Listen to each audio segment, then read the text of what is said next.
Hello, my name is Delissa, and I am here to interview Teacher Eryn with ALO7, who lives in Germany. Hello, Teacher Eryn. Hi, hello. How are you today?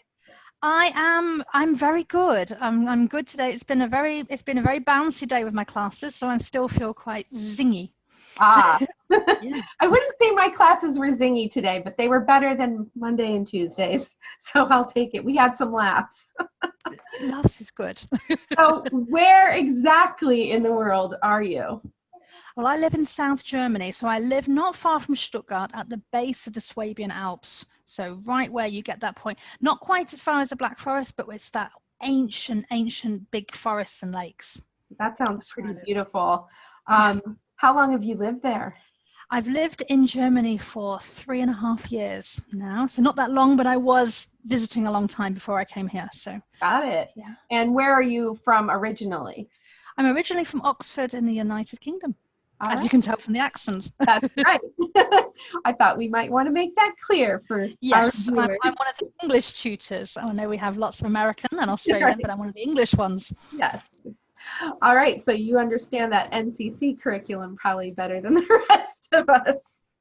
Yes, They're I do. definitely, what do you guys say? Like, we say, what are we going to do on the weekend? But you say it At the weekend. at the weekend. It's at the weekend. I'm like, at the weekend. So there's a Yes. I have the prepositions. It's automatic now. I go at the weekend, on the week, and I'm like, but now on the weekend and on. That's the I weekend. know. There's others too, but that's the one that always catches me. I'm like, hat. Okay. So It's always a strange one. And for me, it's the pronunciations when I will say, this is a vase. It's a vase. It's a vase. Right. And then she says vase. You Yeah. can also say vase. It's a vase or a vase. And they're Yeah. going, which one do I say? It's okay. I don't Okay. mind. Either one is Vase, fine. vase. They're both correct. So how long have you been with ALO7? I have been with, I think it's past 2 years now. Wow. I signed up when my youngest was 1 year old, because that's when maternity stops in Germany. It's horribly generous here. It's amazing. And I signed up then to go back to teaching. And so, yeah, it's been 2 and a bit years. I think I started at the end of June. Mm-hmm. But I didn't really get classes until about the beginning of Right. August. It takes time to... Yeah, definitely. It takes time to build up your schedule. That's Yes. for sure. So Yes. let's see. What did you do before teaching with ALO7, and what made you decide to teach online? Well, I used to teach. I went and I did my teaching degree, Mm-hmm. and I went into teaching in prisons. Wow. I went into teaching in prisons because I couldn't find work anywhere Right. at all. I was in a low point in Mm-hmm. teaching in FE and in HE. And it was a job, and I thought, that's a stopgap, it'll work. And so I went into teaching in a women's prison, a closed prison. And Wow. I was there and also in a high security man's prison for 5 years. Wow. I mean, that's pretty exciting. Was it? Yeah. I mean, when you think of when I think about that, I'm like, what did you feel like in danger, or like you see in the movies, or was it, not like the movies? I think on occasion it sounds a lot like the movies, but a lot of it's very, very normal. You are pretty safe. You have keys, you have a radio. Mm-hmm. So as a rule, it's usually fine. But a lot of it's like if you've worked in a bar, a lot of that is like that, being very sensitive to the atmosphere at all times. That makes sense. And I think that, learning that sensitivity in the prison atmosphere, you can apply that to teaching online, because, Yes. we're dealing with students from a different culture, Yes. and just being really super sensitive to their feelings as well. And, they might be extremely nervous to even open their mouths, even though they might know what they want to say.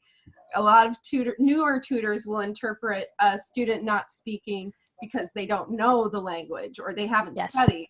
But oftentimes, if you're really in tune to them, as you probably are, that it's just nerves. So yeah. I mean, I didn't know that at the beginning. It was something that I learned through my initial QC chat, and I think it was Candy. Was it Candy? And she said, if in Chinese culture, if they don't know the answer, they don't say anything. And it was this light bulb moment. Right. Because for me, it's if somebody doesn't say anything, it's because they don't want to. not because they can't or they don't know. And that was a real like, okay. Right. Okay. Completely reevaluate. Say, well, don't want to say anything. I just say, okay, that's fine. Maybe this, maybe that, and we move on. But yeah, it's that being sensitive. And I think often with being online, we only have this tiny little box to look at. It's harder to see when they go, oh, I'm really scared. Right. You can't go, hey, let's do something. You have to be much more, hi, are you okay? Yes. I can see you, it's all right. It's Yeah. different challenge. It definitely is. So what is your favorite part of teaching online? The curriculums. Some of our curriculums are amazing. Yeah. Some of them are, and I'm not just saying that to be all, oh, hey, ALO, but some of them are great. They are really, really good. The songs, the way it's put together, the vocabulary, way it's used back again in the story. It's brilliant. I love that. When I went into teaching, they were very much a case of, this is the course you're going to teach. If you don't know it, you need to read it. And, oh, you need to make all the courses as well. Right. Right. No, definitely ALO7 makes it easy for us by providing really well-designed curriculum that's really student-focused and, focused on integrating, having some fun, not just rote memorization. Yes. So I appreciate that too. So let's see. Tell me about one of your most favorite or memorable teaching moments. I only actually got this moment this morning. I've been reflecting on it for the last couple of days, and I was thinking about this person, and it was this person. But the one that came to me that I thought, actually, I want to talk about that one is a little boy called Victor. Mm-hmm. And he was in one of the Genius English classes, and it was a group of 4. It was one of the first times it was 4. And this poor young boy, and he was 5, maybe even 4. And the other 3 were very bouncy, and they were like, hello, teacher. Right. And he sat there with these big, huge, beautiful, huge eyes like this, utterly terrified like a rabbit. And I would say, Victor, hello. She's talking to me. What do I do? And I felt for him halfway through the class, I managed to get him to do this or this. Do you like milk? Yes. Yeah. No. And he'd go, oh, that's so cute. And that was as far as we got in the first class. By the second class, he was comfortable with this, and then he would maybe give a word. By the end of the class, he was doing fine. He was really good. And then I think it was 3 or 4 months later, I got him as a substitute class, and he came in, and I was like, hello, Victor. And he went, hey, teacher. And it was like, whoa. I love it. Then he was like, I'm doing English. I'm confident. Wow, look at that. That was my moment, I think. That's a great story. And just the change from starting with you to 3 or 4 months later, I mean, that's big.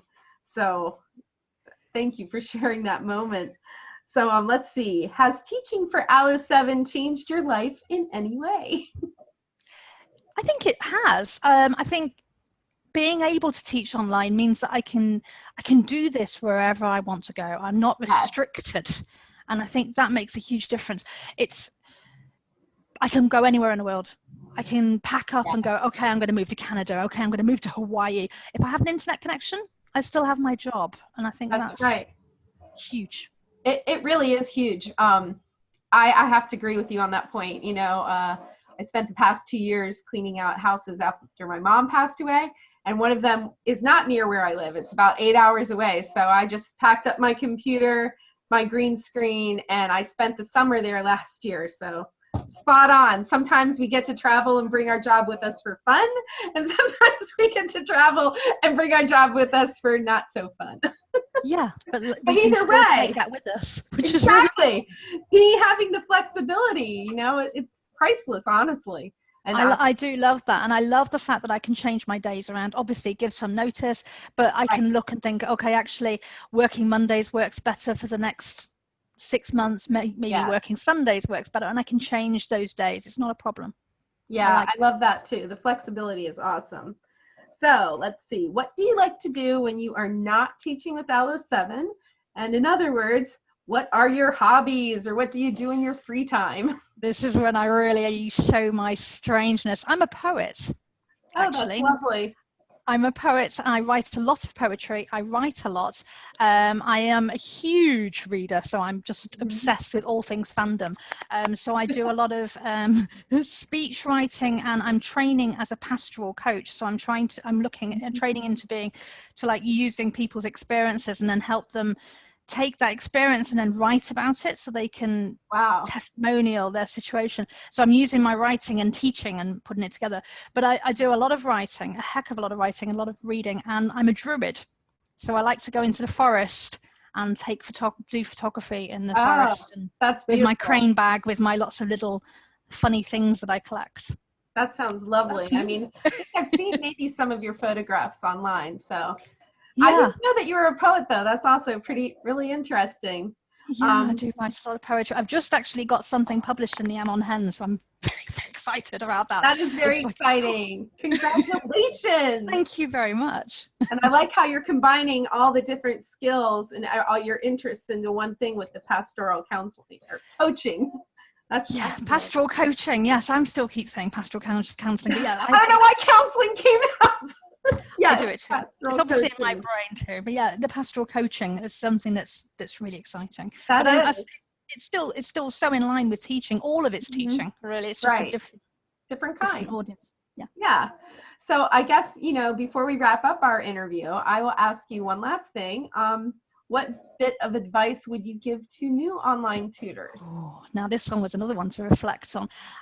For me, I think it's going to be trust the QC team. Because it's all very well and good when we are doing what we're doing and we see what we want to see ultimately, and sometimes we'll be seeing the positive moments, but we don't always see when the students switch off. We don't see when they disengage. We might see them re-engage, but we don't see them disengage. And I think sometimes when we get this really bold statement from ALO7, it says smile more, use more props. We go, but we were doing these things. Why aren't you taking account of what we do? Because that's not what they're there for. They're there for the children, and they're telling you what you need to do better. And it is hard, and you have to take that. I have to do every time I get really angry and I have this pouty day when I'm like, that's just disgusting. I was wonderful. And then I think, you probably weren't really. I was amazing. They were being unfair. They weren't being unfair, were they? And, and then I go and watch the video a day later and I go, watching the video really is the key. I have such a hard, I do it, but I don't like to, because it's just like, no. I didn't say it like that. And I think, I think that's a great piece of advice, because, nobody likes to receive criticism, yet getting feedback is really necessary. And it helps. It does help us get better. It really does. I'm a good teacher. I've been doing it for a long time, but that didn't mean that I don't still learn more skills from teaching online. And you have to keep learning. You have to keep developing as a teacher. You can't stay still. So I think trust the process. Trust that they're not out to get you, even though it feels like it sometimes. They're not out to get you. Listen to the feedback and learn from it and use it, because we know what they're talking about. That is even though we don't like it. Advice. There's my TPR. Well, thank you so much, Eryn, for being with me for this interview, and I hope you have a great rest of your day. I certainly shall, and you too, because you're so early still in the day, so have a wonderful full day. Thank you so much. Thank you for inviting me, Alyssa. You're welcome. So I'll see you later. Take care. Bye-bye. We're ALO7, we're singing it out. We're teaching leaders, we're teaching lessons learned.